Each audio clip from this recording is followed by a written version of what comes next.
staff for this game tonight. 25 people are out there gathering them in. A real one out there, and they very carefully got it coated. In March of 2016, we would see a heated matchup as the New Jersey Devils were outside the playoffs, but within reach of making the postseason, matching up against the Florida Panthers, who already clinched a playoff spot and were looking to play spoiler by defeating the Devils, therefore ending their season. The Devils would score the opening goal, and in the second, Jonathan Huberdeau would tie the game at 1 apiece. Except, fans would begin making it rain by throwing fake rats in celebration. I find it interesting that they're not saying rats. Causing a massive delay, where the ice crew would have to shovel up hundreds of rats. Thus, the fans would get a warning, and when Huberdeau would score again, the fans would once again make it rain rats. Like, where are they getting these rats in the first place? It's hilarious. However, the Florida Panthers would receive a bench penalty on behalf of their own fans for delay of game, and the Panthers would then proceed to get 2 bench minor penalties for quote-unquote objects on ice. Even though the Devils would be gifted 4 minutes of power play, because of the Panthers fans, they would still lose. And this game would highlight the absurdity of Rule 63.4, which allows the refs, the officials, to give out penalties to the home team's fans for misbehaving. To think that fans in the stand can have an actual impact on the box score is crazy. And so some of you might be thinking, why rats? Well, in 1996, during the Florida Panthers' first playoff run in franchise history, Scott Mellanby would come across a rat in the dressing room and take it out with a stick. And with that same stick, he would go on to score 2 goals. Legend. Yet, fans getting penalties may not be as absurd as Rule 10.2, goalkeeper's stick, which reads, in the case of a goalkeeper's stick, the knob shall be white tape or other protective materials approved by the league. Failure to comply with this provision of the rule will result in the goalkeeper's stick being deemed unfit for play. The goalkeeper's stick must be changed without the assessment of a minor penalty. If a goalie uses a stick knob with a tape color other than white, he will receive a penalty. And why does this rule even matter or exist? Well, apparently, black tape on goaltenders' stick knobs back in the day was commonly mistaken for the puck by players in net front battles. Not only that, refs were messing up calls because they thought stick tape was the puck. And if that's the case, fair, but then explain why it would possibly matter that Antoine Hudobin was busted for using green tape and nearly escorted to the bench from an official. Or perhaps Freddie Anderson, who got caught using blue tape. Lock him up, he's a criminal. As they were forced to get a new stick or put tape on it, they would have to leave the game. If it is because the league has a valid reason of black tape being mistaken for a puck, why does green matter or blue tape matter? And this is just another confusing and obscure rule that exists in the current game, based on a past event that is irrelevant to today's game. Bizarre. However, this rule may not be as absurd as Rule 10.1, stick length. Stoppage in play, and a penalty coming up. Picked up a broken stick. Sure did. He's claiming it's not broken. Tarasenko says it's not broken.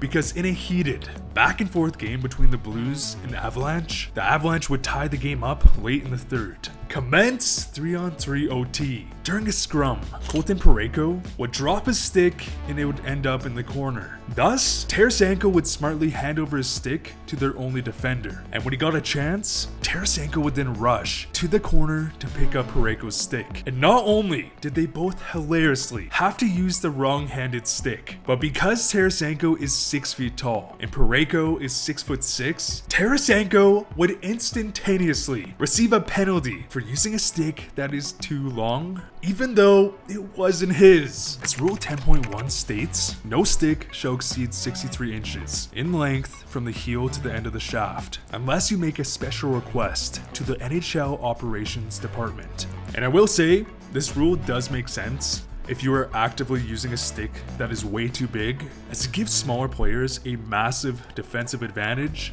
but to call Tarasenko in overtime for simply picking up his teammate's stick, that is hilariously bad. However, my God, he would do it. Can he be the hero? Yeah!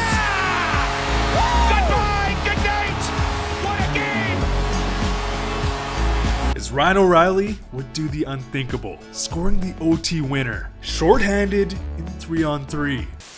On the topic of arbitrary rules, needing a hero or perhaps a troll to force the NHL to update some of their prehistoric rules, look no further than Roger Nielsen. Because during the inception of the NHL, rules were so arbitrary, so confusing, that they were basically begging for a troll to manipulate them. For example, goalies back in the day were not allowed to go on their knees to make a save. If they did, they would receive a penalty. Or even more absurd, the captain was not allowed to leave the ice for the entire game, which in hindsight made no sense for a competitive game. And as for the case of Coach Roger Nielsen, this man was such a troll that he has the record for creating the most rules. For one, during a penalty shot in the 1980s, Roger, realizing that there was no rule for not allowing him to send out a player instead of a goalie, would make him think battling a defenseman one-on-one without going backwards would be a lot harder. Thus, he would do it, as he would send out star defenseman Ron Stackhouse, and he would successfully defend the penalty shot with ease. And of course, led to the NHL instantly, creating Rule 24.2, penalty shot procedure. A goalie cannot be substituted with a player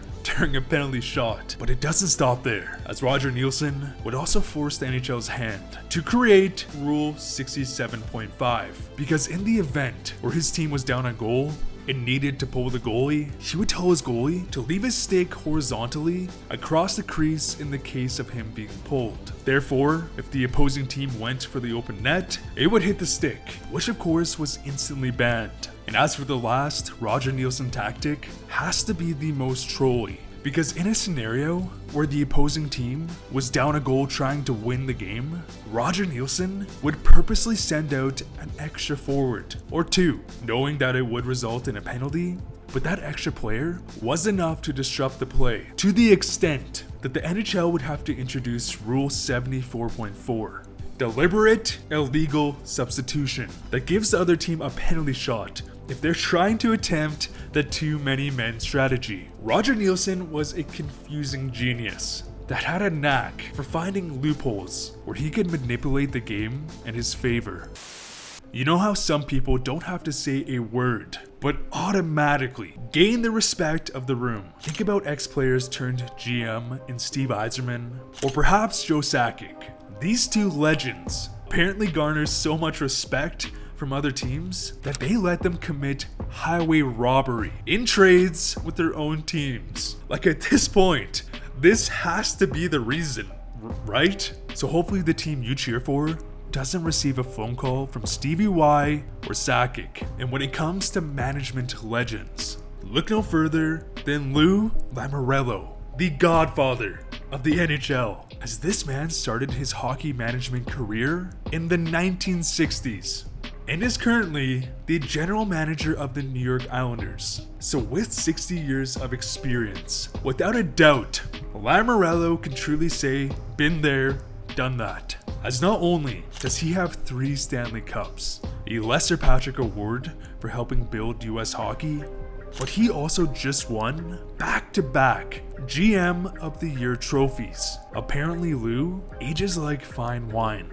And this is also why he is second in NHL history in wins, as he currently sits only behind David Poile, but is on track to surpass Poile if he continues his career. Because have I mentioned, he just turned 80. But I digress, because with Lou Lamoriello's history, he also just so happens to have ancient team rules. What has to be the most extreme rule is the no facial hair rule. If you don't come clean shaven every day, you will either be suspended by the team or on a bus to the minors. Which is why we've seen players like Kyle Palmieri have to shave their beard for the first time in their life, which is honestly hilarious to think about. Because for a guy as hairy as Palmieri, probably grows a new beard by the end of each day, and I can just picture him anxiously shaving his face between periods. But what's even crazier about this rule? Lamoriello has managed hundreds, if not thousands, of players, many of which